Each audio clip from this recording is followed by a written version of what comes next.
Hello everyone, my name is Kemela Okara and I want to talk to you on the subject of prayer. And I believe that it would be a true blessing to you. As we all know, prayer is a very fundamental part of our lives. It is so fundamental that Jesus in Luke chapter 18, he spoke a parable and he said that men always ought to pray and not lose heart. This parable that Jesus spoke is an interesting parable because he begins by telling us the lesson of the parable, which is that men always ought to pray and not lose heart, before he goes on to tell us the parable. In the next verse, in a certain city, a judge who did not fear God nor regard man. Now there was a widow in that city, and she came to him saying, "Get justice for me from my adversary." And he would not for a while, but afterward he said within himself, "Though I do not fear God nor regard man, yet because this widow troubles me, I will avenge her, lest by her continual coming she weary me." Then the Lord said, "Hear what the unjust judge said. And shall God not avenge his own elect, who cry out day and night to him, though he bears long with them?"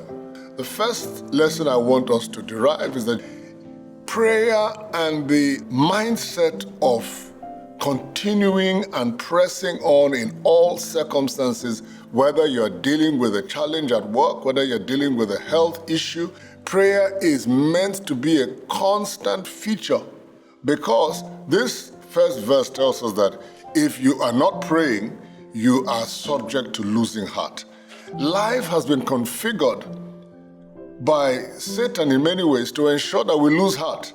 And Jesus tells us that the first lesson is that you must always be found praying. The next point I want us to take from this parable is that there are three characters in this parable that the parable draws out to us. One is the unjust judge. The unjust judge is a picture of the way the world is. The world is full of injustice. And Jesus is telling us that this is what you will deal with every day. The second character we see in this parable is a widow. The widow is a picture of somebody who is vulnerable. And guess what? She has to go to this unjust judge for help. And the third character we see in this picture is God, because in this parable we are told that the wicked judge had no fear of God. The next lesson that we need to pick up from this parable is that despite the fact that the lady was dealing with an unjust judge, Jesus tells us that what she did was she persistently made her petition to this judge about her adversary. And her petition was, "Get justice for me from my adversary." Now you would imagine that because in this parable we're told that the judge had no regard for man or had no regard for God, did not fear God, you would have imagined that her petition was a waste of time, because what was she going to get out of this petition, dealing with a judge who had no regard for man nor fear of God? But it gets to a point where we are told in verse 5 that the judge at a point advised himself, saying, "Because this widow troubles me, I will have to avenge her, lest by her continual coming she weary me."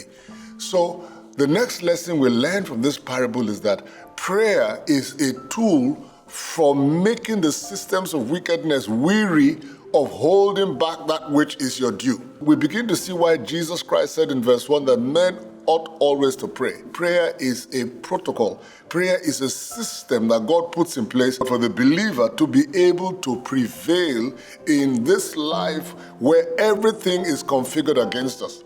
So in this parable, Jesus gives us a principle of life by which we must live as sons and daughters of God, that men always ought to pray. The final thing that Jesus said concerning this parable is that when the Son of Man comes, will he really find faith on earth? The final point I'm making is that prayer is a reflection of your faith. So each time we pray, we bring our petitions, we make our declarations, we bring our supplications, we bring our intercession.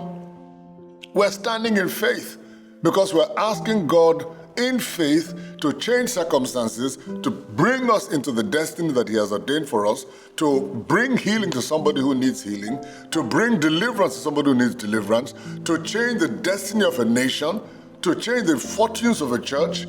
It is prayer that becomes the tool for all of that. I hope this message has been a blessing to you. And more than just a blessing, I hope it will challenge you to embark on the journey of bringing transformation to every aspect of your life. I would also want to encourage you that you also share it amongst your friends and family so that as many as possible can also come into the grace and the expansive grace of God that you are now being introduced to. Thank you. Until we meet again, God bless you.